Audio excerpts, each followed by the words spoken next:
Hi friends, welcome again. आज जो हम शुरुआत कर रहे हैं वो है चैप्टर नंबर 1 ब्रिक्स बीट्स और जो हड़प्पन सिविलाइजेशन का चैप्टर है उस चैप्टर से रिलेटेड जितने भी एमसीक्यू क्वेश्चंस हैं उनको हम डिस्कस करने जा रहे हैं। तो शुरुआत में 1 to 50 एमसीक्यूज रहेंगे और उसके बाद जो नेक्स्ट वीडियो होगा उसमें हम उनको डिटेल्ड आंसर के साथ डिस्कस करेंगे।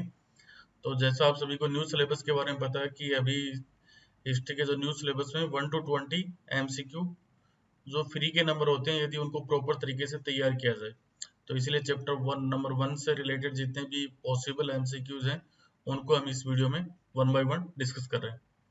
तो पहले अपने आंसर्स को खोजने की कोशिश कीजिए और उसके बाद अगले वीडियो को देखकर आंसर्स को मैच आउट कर आप अपनी प्रोग्रेस को जान सकते हैं, अपनी तैयारी को जान सकते हैं।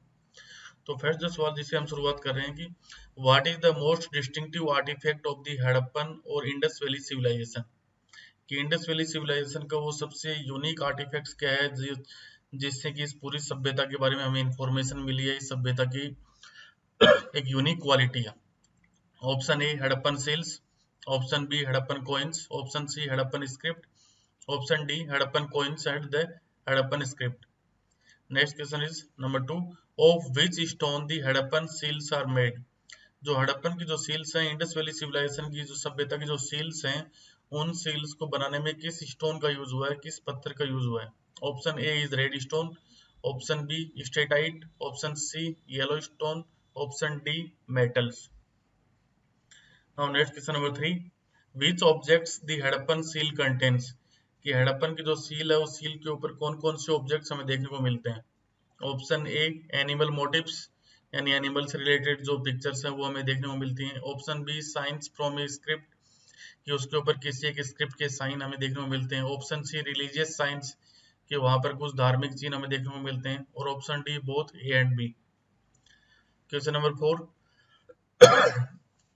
Name the first site where this unique culture was discovered, जो इंडस वैली सिविलाइजेशन है उसकी उस पहली सभ्यता का नाम बताइए जहां से इस सभ्यता की खोज हुई है, या वो पहली सभ्यता जहां पर आर्कियोलॉजिस्ट ने सबसे पहले अपने स्टडी को शुरू किया था।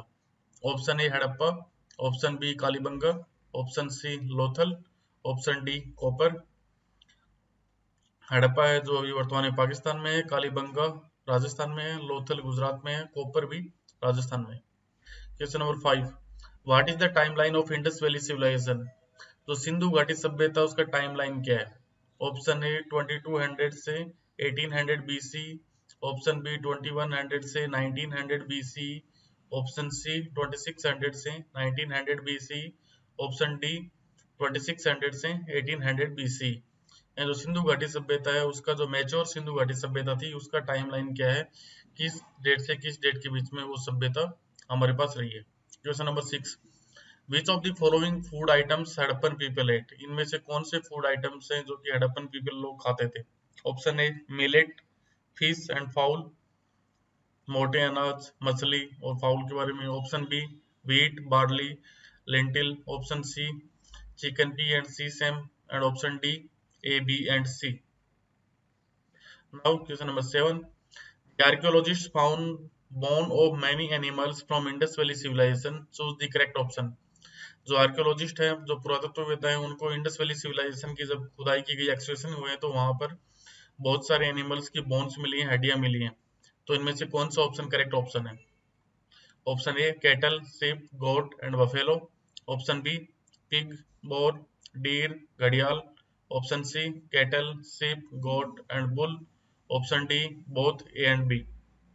Now question number 8, at which sites terracotta models of plough have been found, जो हल के जो टेराकोटा मॉडल हैं, जो प्लो है उसके terracotta model Indus valley civilization में किस साइट से मिले हैं। Option A Cholistan, option B Banawali, option C Kalibangan, option D both Cholistan and Banawali. Now question number 9, at which site archaeologist have found evidence of a ploughed field, जुते हुए खेत के साक्ष्य आर्कियोलॉजिस्ट को किस साइट से मिले। Option A Banawali, option B Kalibangan, option C Cholistan, option D Banawali and Kalibangan. Now the question number 10, the field had two set of furrows at right angles to each other, suggesting that two different crops were grown together. Eight which site this field was found. इसका कहना है कि archaeologist को एक ऐसी site है जहां पर जो इस प्रकार से जूते हुए खेत के साक्ष्य मिले हैं, ठीक है, जो राइट एंगल पे हैं। तो ये हमें कहाँ के बारे में सजेस्ट कर रहा है, किसके बारे में सजेस्ट कर रहा है, ये हमें कौन सी साइट पे इस प्रकार के साक्ष्य मिले हैं जो कि राइट एंगल पे एक दूसरे के सजेस्ट कर रहे हैं, और ये बताते हैं कि वहां पर दो डिफरेंट डिफरेंट टाइप की क्रॉप्स को उगाया जाता था। Option A Banawali, option B Kalibangan, option C Cholistan, option D Banawali and Kalibangan. Question number 11, at which Harappan site traces of canals have been found.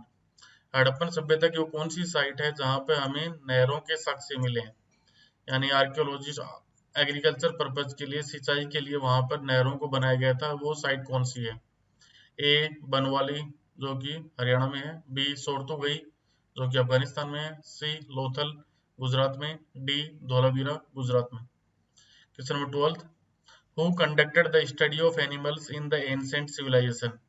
देखिए कोई भी एंशिएंट सिविलाइजेशन होती है तो उसमें जो एनिमल्स है उनकी बोन्स वगैरह मिलती हैं, उससे रिलेटेड स्टडी किसके द्वारा की जाती है। ये क्वेश्चन 2020 में अभी पूछा गया है लास्ट एग्जाम में, बोर्ड एग्जाम में।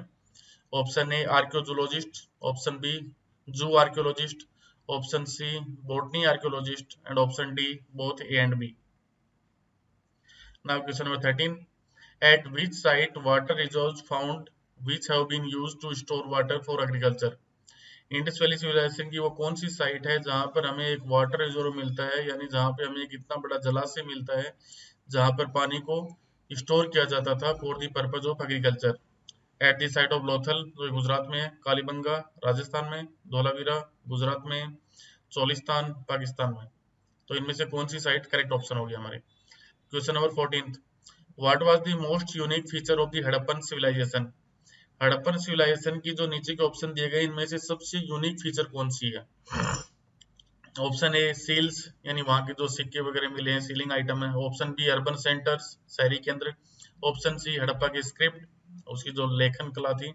ऑप्शन डी उनका weight system. Question number 15, one of the most distinctive feature of Harappan cities was the carefully planned drainage system. Which type of pattern these drainage system follow.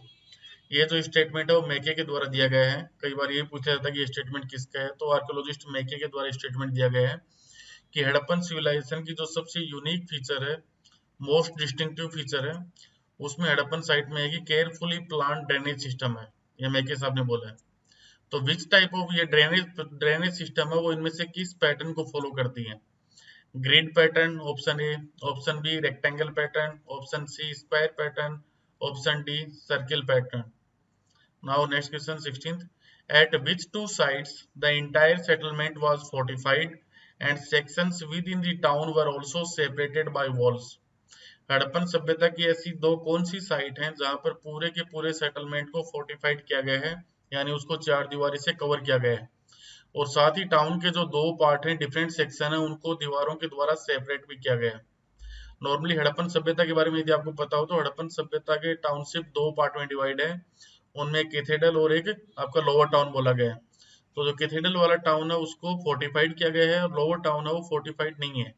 लेकिन Harappan civilisation के दो ऐसे settlement हैं जहां पर cathedral और lower town दोनों को फोर्टिफाइड किया गया है, और साथ ही उन दोनों टाउन्स को एक ब्रिक वॉल के द्वारा सेपरेट भी किया गया है। तो option A is Kalibangan and Lothal, option B Dholavira and Kalibangan, option C Dholavira and Lothal, option D Lothal and Harappa. Question number 17, कुछ स्टेटमेंट है उनको ध्यान से पढ़िएगा। Which is not a correct statement. इसके ऊपर देखिएगा सीबीएसई वाले इस प्रकार से बड़ा बनाते हैं, नोट लगा देते हैं, आपको सब कुछ सही लगेगा और आप आंसर को गलत कराओगे यदि आपने इसके ऊपर ध्यान नहीं दिया तो। आप देखो, आप सोचते हैं कई बार जल्दी में आप सोचते हो कि सारे करेक्ट स्टेटमेंट के बारे में पूछ रहा है, लेकिन वो बोल रहा है विच is not a correct statement. इसलिए क्वेश्चन को बड़े ध्यान से पढ़ना है। ये इस टाइप का सवाल 20 बार बोर्ड एग्जाम में पूछा गया था, ज्यादातर स्टूडेंट्स ने इस नोट को ध्यान नहीं दिया तो गलत कर दिया था। Which is not a correct statement about the domestic architecture of the Harappan civilization।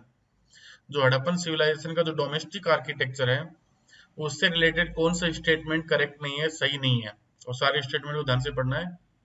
Option A, the courtyard was probably the centre of activities. कि घर की जो भी एक्टिविटी होती थी उसका सेंटर संभवतः कोर्टयार्ड था। Option B, there are no windows in the walls along the ground level. जो ग्राउंड लेवल के साथ जो दीवारें थी उनमें किसी प्रकार की कोई विंडोज नहीं थी, no windows. The main entrance does not give a direct view of the interior or the courtyard. जो घर का जो मेन एंट्रेंस डोर था, घर का जो मुख्य दरवाजा था, प्रवेश द्वार था, उससे अंदर का इंटीरियर का या जो कोर्टयार्ड होता था उसका डायरेक्ट व्यू नहीं मिलता था। Option D, every house had its own bathroom paved with bricks. हर घर में अपना बाथरूम होता था जो कि ईंटों से बनाया गया था, with drains connected through the wall to the street drains. साथ ही जो बाथरूम की ड्रेन्स होती थी वो स्ट्रीट की ड्रेन से वेल कनेक्टेड थी। Option E, some houses have remains of staircases to reach a second storey of the roof. साथ ही कुछ घरों में हमें सीढ़ियां भी मिली हैं जो ये बताती हैं कि शायद कुछ घर डबल स्टोरी थे, जिससे कि दूसरी स्टोरी के रूप पे जाने के लिए सीढ़ियां भी हमारे पास अवेलेबल हैं। Option F, scholars have estimated that the total number of wells in Mohenjodaro was about 800। विद्वानों का यह मानना है कि मोहनजोदारो में लगभग 800 की संख्या में कुएं बने हुए थे। तो इनमें से जो स्टेटमेंट इनकरेक्ट है वो आपको फाइंड आउट करना है। Question number 18, about the drains, which scholar noted it is certainly the most complete ancient system as yet discovered। कि ये एंशिएंट सभ्यता का, प्राचीन सभ्यता का सबसे कंप्लीट सिस्टम है। ये ड्रेनेज सिस्टम के बारे में इनमें से किस विद्वान का स्टेटमेंट है? John Marshall, option A. Option B, Rakhal Das. Option C, मेके।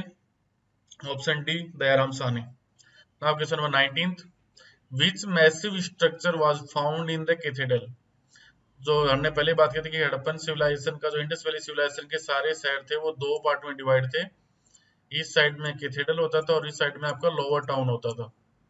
तो ये पूछ रहा है कैथेड्रल के अंदर सबसे मैसिव स्ट्रक्चर कौन सा था? Which massive structure was found in the cathedral? Option A, the great bath. Option B, the drainage. Option C, the bull cart. Option D, the warehouse. Now question number 20, by which material the great bath was made watertight। जो great bath बना हुआ था मोहनजोदारो के अंदर, उसमें किस material को use करते हुए उसे वाटर टाइट बनाया गया था? यानी कि उस ग्रेट बाथ में ऐसा कौन सा मटेरियल यूज किया गया था जिससे कि पानी के सीपेज को रोकने की कोशिश की गई थी, पानी को बाहर जाने से रोका जाता था, वाटर टाइट बनाया गया था? Option A, mortar of red stone. Red stone का मोर्टार उसमें यूज किया गया था। Option B, mortar of gypsum. Option C, mortar of copper. Option D, mortar of sand. तो इनमें से किस मटेरियल को यूज करते हुए ग्रेट बाथ को वाटर टाइट किया गया था? कि जो ग्रेट बाथ में जो ब्रिक्स लगी हुई थी उनके बीच में इस मोर्टार को यूज करते हुए उसे वाटर टाइट बनाने की कोशिश की गई थी हड़प्पन लोगों के द्वारा। तो उसको बताना है मोहनजोदारो में जो ये पूरा सेटलमेंट हमें मिला है, ये यहाँ पे जो जॉइंट्स होते हैं उनके बीच में इसको लगाया गया था। Option 21, archaeologist generally use certain strategies to find out whether there were social or economic differences amongst the people living within a particular culture। Which are these plannings or strategies? Archaeologist हैं वो generally किसी भी सभ्यता के अंदर, किसी भी civilisation के अंदर लोगों के बीच में सोशल या इकोनॉमिक डिफरेंसेस अवेलेबल हैं या नहीं है, उसके लिए कुछ स्पेसिफिक प्लान्स को फॉलो करते हैं। तो इनमें से कौन सी हैं? Option A, studying the burials, जो कब्रें होती हैं उनका अध्ययन करना। Option B, study of artifacts, जो आर्टिफैक्ट्स होते हैं उनका अध्ययन करना। Option C, study of coins, जो सभ्यता में जो भी कॉइनेज मिलते हैं उनके अध्ययन करना। Option D, studying burials and studying artefacts, कि जो बरियर साइट्स हैं और जो आर्टिफैक्ट्स हैं उन दोनों का अध्ययन करना। Question number 22, from which the gold jewellery found at Harappan site was recovered. Harappan site में हमें एक जगह पे गोल्ड ज्वेलरी मिली है, सोने से बने हुए गहने मिले हैं। तो उस साइट्स में ऐसी कौन सी जगह है हड़प्पा में जहां से इनको रिकवर किया गया आर्कियोलॉजिस्ट के द्वारा? Option A, basement. Option B, burial sites. Option C, hoards. Option D, courtyard. तो हड़प्पन सभ्यता में ऐसी कौन सभ्यता में कौन सी जगह है जहां से हमें गोल्ड ज्वेलरी मिलती है? Question number 23, which city of Indus Valley civilization was almost exclusively devoted to the craft production। Indus valley civilization का इनमें से वो कौन सा शहर है जिसमें पूरी तरीके से क्राफ्ट प्रोडक्शन का ही काम होता था, यानी क्राफ्ट प्रोडक्शन के लिए वो पूरी तरह से डिवोटेड था? Option A, Harappa. Option B, Dholavira. Option C, Chanhudaro. Option D, Lothal. Now question number 24, which stone provides beautiful red colour for craft production. जो क्राफ्ट प्रोडक्शन में जो रेड कलर आता था वो किस स्टोन को यूज करते हुए आता था? Option A carnelian, option B jasper, option C chert, option D red stone. Now question number 25. Archaeologists experiments have revealed that the fill in the blank color of carnelian was obtained by firing the yellowish raw material and beads at various stages of production. Fill in the blanks with suitable option. Archaeologist ने experiment के द्वारा ये reveal किया है, ये पता किया है कि कैरेलियन का जो कलर होता था उसको जब येलोइश रॉ मटेरियल और बीड्स के साथ जब उसे गर्म करवाया जाता था, उसको जलाया जाता था प्रोडक्शन की डिफरेंट स्टेज में, तो उससे एक स्पेसिफिक कलर मिलता था। वो कलर कौन सा था, वो कौन सा रंग था, उसके बारे में आपको बताना है सुटेबल ऑप्शन से। Option A yellow colour, option B red colour, option C blue colour, option D white colour. Now 26. Specialized drills have been found at Chanduharo, Lothal and more recently at fill in the blanks. जो specialised drills था, जो special drills था कुछ मनके वगैरह इन सबको बनाने का, आर्टिफैक्ट्स को बनाने का, इससे रिलेटेड साइट हमें चंदूहारो में मिली है, लोथल में मिली है और हाल ही में एक दूसरी साइट है जिसकी खोज हुई है, तो उस साइट का नाम बताना है। Option A Harappa, option B Mohenjodaro, option C Kalibangan, option D Dholavira. Question number 27. Which were specialized centers for making shell objects near the coast? Coast यानी कि तट के किनारे ऐसे कौन से स्पेशलाइज्ड सेंटर थे जो कि सेल ऑब्जेक्ट्स बनाने का काम करते थे? Option A Dholavira and Lothal, दोनों इस साइड कोस्ट के किनारे हैं। Option D Mohenjodaro and Harappa, option C Nageshwar and Balakot, option D Dholavira and Kalibangan. तो आपको इनमें से उन दो साइट्स का नाम बताना है जो कि स्पेशलाइज्ड थी सेल मेकिंग के लिए। Question number 28. Which one of the best indicators to find out the centers of craft work? कि किसी एक पर्टिकुलर जगह पे कोई क्राफ्ट वर्क का काम होता है, वो एक क्राफ्ट वर्क के सेंटर के रूप में काम कर रही थी, तो आर्कियोलॉजिस्ट इनमें से किस चीज को यूज करते हुए, या आर्कियोलॉजिस्ट को इनमें से किस ऑप्शन से इंडिकेशन मिलता है कि ये साइट्स क्राफ्ट वर्क के काम में बिजी थी या नहीं थी? Option A waste material, option B final goods, option C used goods, option D wealthy goods. कि इनमें से किस चीजों को देखकर आर्कियोलॉजिस्ट को आइडिया लग जाता है, इंडिकेशन मिलता है कि ये सेंटर्स हैं वो क्राफ्ट प्रोडक्शन का काम कर रहे होंगे। Question number 29. Which was one important means of transporting goods and people across land routes? Land route से लोगों और सामानों को ले जाने का कौन सा साधन हड़प्पन पीपल के द्वारा यूज किया जाता था? Option A bullock carts, option B horse carts, option C by on feet, option D elephants. Question number 30. Find out which pair is not correctly matched. Not लिखा हुआ इसमें, ठीक है। इनमें से कौन सा पेयर है वो सही तरीके से मैच नहीं करता है? ये इधर आपके जगह का नाम है और इधर कुछ मटेरियल्स का नाम है कि इस जगह से ये मटेरियल मिलता था, तो कौन सा सही है कौन सा गलत है? सोरतो गई अफगानिस्तान से लेपिस लाजुली मिलता था, लोथल से कैरेलियन मिलता था, south Rajasthan and north Gujarat से स्टेटाइट नाम का स्टोन है वो मिलता था, खेतड़ी रीजन ऑफ राजस्थान से कॉपर मिलता था और नॉर्थ इंडिया से उनको गोल्ड मिलता था। तो इनमें से कौन सा ऑप्शन है वो करेक्ट मैच नहीं है, उसके बारे में पता करना है। Question number 31. Mesopotamian text dateable to the 3rd millennium BC refer to copper coming from a region called Magan. Magan refers to which country?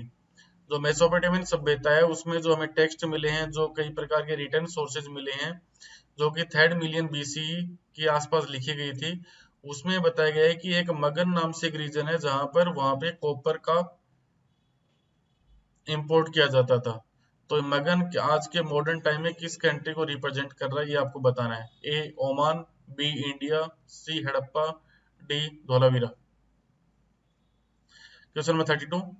A Mesopotamian myth says of Meluha, may your bird be the Haja bird, may its call be heard in the royal palace. Some archaeologists think that the Haja bird was the peacock. The word Meluha refers to. तो Mesopotamian text में जो Meluha word आया है वो किसके लिए use हुआ उसके बारे में बताना है। Option A Harappa, option B Bahrain, option C India, option D Oman. Question number 33. Mesopotamian text mention contact with regions named Dilmun, Magan and Meluha. The word Dilmun refers to, तो मेसोपोटामियन टेक्स्ट है उसमें हमें पता चलता है कि उन लोगों का कॉन्टेक्ट कुछ डिफरेंट रीजन से था और उन रीजन्स का जो नाम ये है दिलमुन, मगन और मेलुहा। तो इनमें से जो दिलमुन है वो किसको रेफर करता है? A Bahrain, B Oman, C Dholavira, D Harappa. Question number 34, Mesopotamian text refers to fill in the blank as a land of seafarers. Fill in the blank with appropriate option. Mesopotamian text में इनमें से किस जगह को land of सी फेयरर्स का नाम दिया गया है?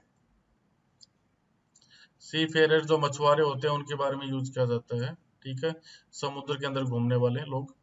Option A Meluha, option B Dilmun, option C Magan, option D सिलमोन।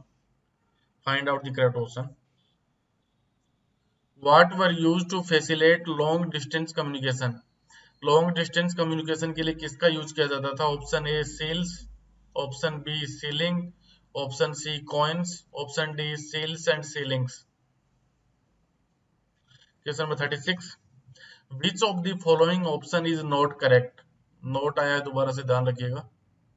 इनमें से नीचे दिए गए ऑप्शन में से कौन सा करेक्ट नहीं है? चार ऑप्शन है, इनमें से कौन सा इनकरेक्ट है? Option A, Harappan seals usually have a line of writing, probably containing the name and title of the owner. The motif, generally an animal, conveyed a meaning to those who could not read.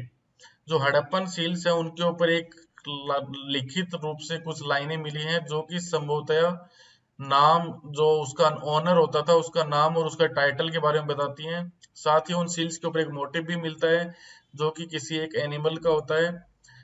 तो इसका meaning और ये science है वो इसलिए लिखे जाते हैं ताकि उसको वो लोग भी समझ सकें जो पढ़ना लिखना नहीं जानते हैं। Option B, most inscriptions are short, the longest contain about 26 sign. Indus valley civilization के जो ज्यादातर इंस्क्रिप्शंस हैं जो रिटर्न हमें एविडेंस मिले हैं वो ज्यादातर शॉर्ट हैं, बहुत ही छोटे हैं। जो सबसे लंबा इंस्क्रिप्शन है उसमें 26 साइन है, यानी उसमें केवल 26 चिन्ह है। ऑप्शन सी, द स्क्रिप्ट, जो इंडस वैली सिविलाइजेशन की जो स्क्रिप्ट है, the script remains undeciphered to date. जो इंडस वैली सिविलाइजेशन जो स्क्रिप्ट है उसके बारे में आज भी हम कुछ नहीं जानते हैं, वो आज भी हमारे लिए रहस्य बनी हुई है। It was evidently not alphabetically as it has just too many signs. लेकिन इतना हम जानते हैं कि ये अल्फाबेटिकली नहीं थी क्योंकि इसमें बहुत सारे साइंस थे, समवेयर बिटवीन 375 एंड 400, जिसमें लगभग 375 के लेकर 400 के आसपास साइंस इस स्क्रिप्ट में थे। Option D, it is apparent that the script was written from left to right, some seals show a wider space on the right and crumbling on the left. Okay, तो Harappan script है वो left से right की तरफ लिखी जाती थी क्योंकि कुछ जो सील्स है वो दिखाती हैं कि राइट की तरफ वो वाइडर स्पेस है, क्रैम्बल और लेफ्ट की तरफ स्पेस है वो कम है। Question number 37, Which of the following statement are correct in respect of weight system of Indus Valley Civilization? अब यहाँ पे नोट नहीं लिखा हुआ है, तो इनमें से नीचे दिए गए चार स्टेटमेंट में से कौन सा स्टेटमेंट वेट सिस्टम को लेकर सही है? Option A, exchanges were regulated by a precise system of weights. Option B, weights usually made of a stone called chert and generally cubical with no marking. Option C, lower demonstrations of weights were binary. Option D, while the higher demonstrations followed the decimal system. तो इनमें से कौन से options हैं वो correct है इन statement में से, उसके बारे में आपको बताना है। Question number 38, a stone statue was labeled and continues to be known as the priest king. This is because archaeologists were familiar with Mesopotamian history and its priest king and have found parallels in the Indus region. At which site the statue was found? Priest king के नाम से जाने वाली एक जो statue है वो India के किस रीजन से मिली है? Option A Mohenjodaro, option B Harappa, option C Dholavira, option D Lothal. Now question number 39, there is evidence that by 1800 BC most of the mature Harappan sites in regions such as Cholistan has been abandoned. हमारे पास ये evidence है कि 1800 के बाद mature Harappa से related जितनी भी sites हैं चोलिस्तान रीजन की वो लगभग समाप्त हो गई हैं। What is the correct option in respect of these evidence. तो ये जो एविडेंस हमारे पास अवेलेबल है उनमें से कौन सा करेक्ट ऑप्शन है वो पता करना है कि इनमें से कौन सा ऑप्शन ये बताता है कि वो मेजर हड़प्पन साइट्स हैं वो अबेंडेंड हो चुकी थी, समाप्त हो चुकी थी। Option A, the disappearance of the distinctive artifacts of the civilization, Indus valley civilization के जो स्पेशल आर्टिफैक्ट्स थे वो डिसअपियर हो चुके थे। B, craft stabilization also disappeared. Option C, house construction techniques deteriorated and large public structures were no longer produced. Option D, transformation of material culture. Option E, the disappearance of rural centers. तो इनमें से कौन सा option correct है, you have to find out. Question number 14, who was the first director general of ASI. जो Indian archaeological survey of India है उसका first director general कौन था एएसआई का। A Cunningham, B John Marshall, C Dayaram Sahni, D Mackay साहब। Question नंबर 41, who used the accounts left by Chinese Buddhist pilgrims who had visited the subcontinent between the 4th and 7th centuries CE to locate early settlements। Early settlement से related information को प्राप्त करने के लिए किस archaeologist ने Chinese Buddhist जो pilgrims थे, तीर्थ यात्री थे, उनके जो रिटर्न सोर्सेज थे, अकाउंट्स थे, उनको यूज किया है। Option A Cunningham, option B John Marshall, option C Dayaram Sahni, option D Mackay साहब। Question number 42, this was because he, statement देखिएगा, ही के बारे में इंफॉर्मेशन मांगी इसमें। This was because he, like many others, thought that Indian history began with the first cities in the Gangetic Valley. Given his specific focus, it is not surprising that he missed the significance of Harappa. Identify the person who was not able to identify the significance of Harappa. ये उस person को पहचान करना है जो कि Indian history को Gangetic valley से शुरुआत मानता था, इसके कारण वो हड़प्पन सिविलाइजेशन की सिग्निफिकेंस को नहीं पहचान पाया। वो आर्कियोलॉजिस्ट कौन था। Option A Cunningham, option B John Marshall साहब, option C Dayaram Sahni, option D Mackay. Question number 43, who noted in the story of Indian archaeology. The story of Indian archaeology book का नाम है, याद रखना। Who noted in the story of the Indian archaeology that Marshall left India 3000 years older than he had found her। किसने अपनी book the story of Indian archaeology में लिखा है कि मार्शल ने भारत को 3000 साल पहले पीछा छोड़ा जहां से उसने इसे पाया था। Option A Cunningham, option B John Marshall, option C S N. Roy, option D Mackay. Now question number 44, who announced the discovery of a new civilisation in the Indus valley civilisation to the world in 1924। किसने दुनिया के सामने 1924 में Indus valley civilisation से related discovery की घोषणा की थी। Option A Cunningham, option B John Marshall, option C Wheeler, option D Mackay. Question number 45, who were the two Indian archaeologist who discovered the Indus valley civilisation. Indus valley civilisation की खोज करने वाले दो भारतीय पुरातत्ववेत्ता कौन थे।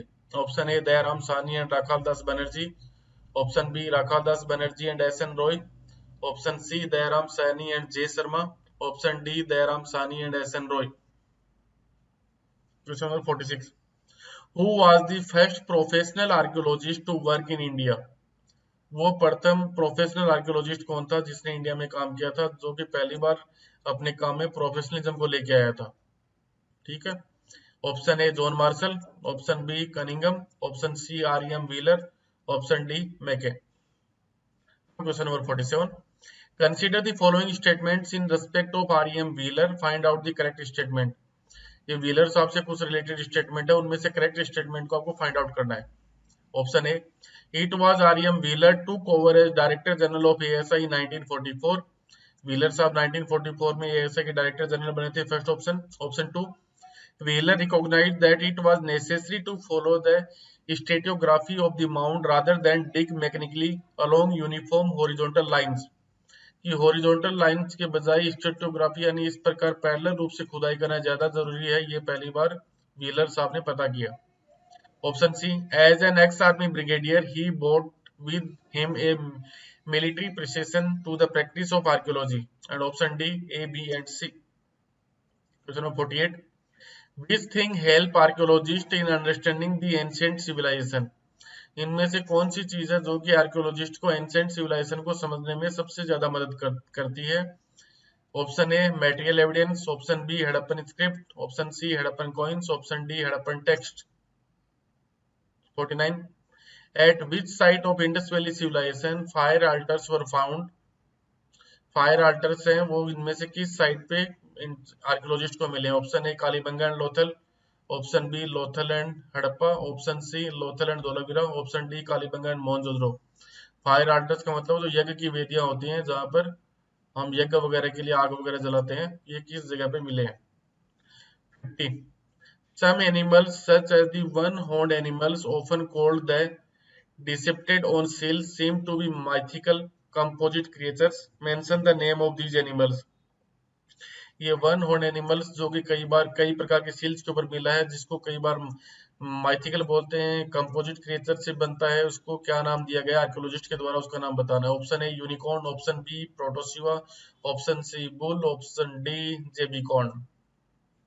Now last question 51 who are shamans? Shamans किसको बोला जाता था? Option A shamans are the person who claim magical and healing powers. Shaman वो लोग होते थे जो कि मैजिकल और हीलिंग पावर्स होने का क्लेम करते थे। Option B they has an ability to communicate with the other world. उनके पास ये एबिलिटी होती थी कि वो दूसरे संसार से बात कर सकते थे। Option C man and women who claim magical and healing powers. Man and women जो कि क्लेम करते थे कि they have the magical and healing powers. And option D, option A B and C. Okay, these are the questions from 1 to 51 which covered all the MCQs from chapter 1 bricks beads and the craft of Harappan civilization। आप सबको अच्छा लगा, channel को like कीजिए, subscribe कीजिए। Thank you, bye bye.